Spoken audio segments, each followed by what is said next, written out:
One take every time. First time every time. Jerry. Hey, welcome to Rock and Talk Pentagram Studios Presents. This is Project LDJ, Jerry MacDonald. Jerry, not only did you build this entire complex, this underground lair, yes, but you are also a light DJ. You are a metalsmith, blacksmith artist. You're a snowboard instructor.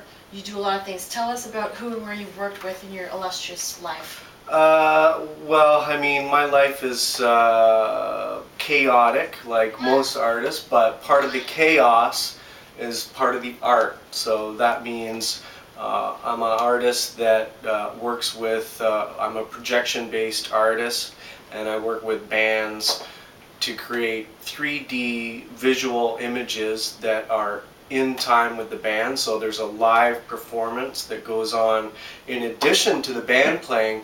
I am my own performance artist as well as, so I'm someone who contributes to a performance. Not a rock star per se, but I do like to rock. You do rock, I've seen you rock. That is certain.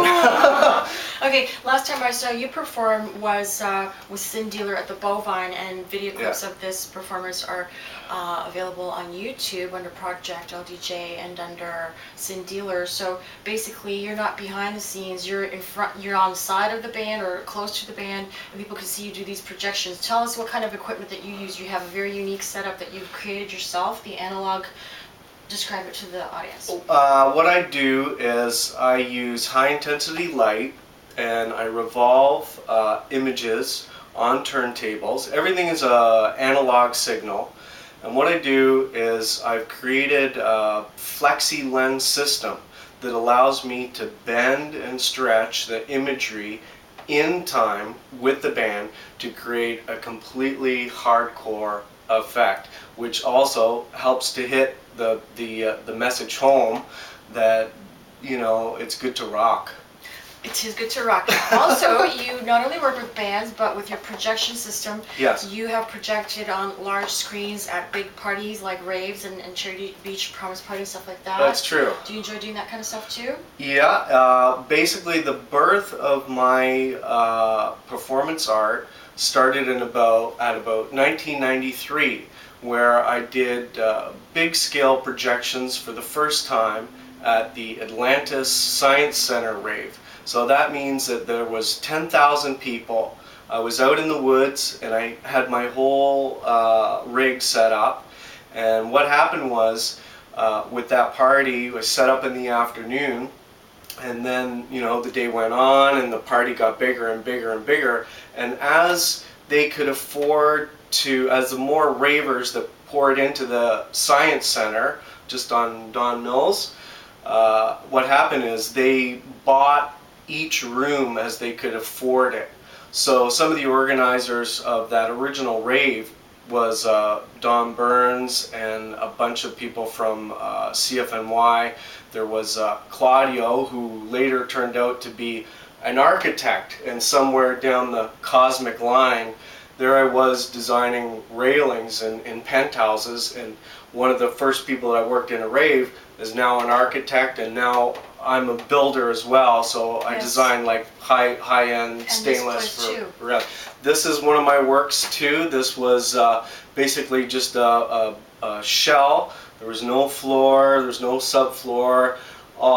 There was sort of like all the vents went through the center of the room, restructured the whole room so that we could get some sort of use out of this space, and now all the artists are pouring in, and it's a very positive space, and I was glad to be able to do something like that for, you know, for you and awesome. And the cause. That's the cause, right? Now, what about some other people that you've worked with? You have worked with Grace Jones, Andy Warhol? I did a party. First biggest was the Science Center, 10,000 people. Mm-hmm. My next biggest show was I was hired to do projections at the AGO. So basically I did 2 hours of projections, warming up the crowd before Grace Jones took the stage, and then that was my second biggest show. So I've honored you know, what Warhol was doing with all the soup cans and everything, and he really stuck his neck out, and he's one of the people that I look up to as in terms of being an artist. And I think you know, if you have bizarre ideas, don't be afraid to go after them. My my thing with art is that if you stick your neck out and you communicate something, then something is going to come back to you. So just keep putting out the signal, and eventually people will catch on. The analog signal. Analog, baby! Okay, next topic. Yes. You were a very good friend of legendary Toronto DJ Martin Streak. You Yes. guys just go snowboarding together. Yes. You're my snowboard instructor. Yeah. So tell us something, maybe you want to share something cool about knowing Martin. Well, Martin was a dear friend to me, and you know, I miss him a lot. He's the guy who got me into snowboarding over 12 years ago.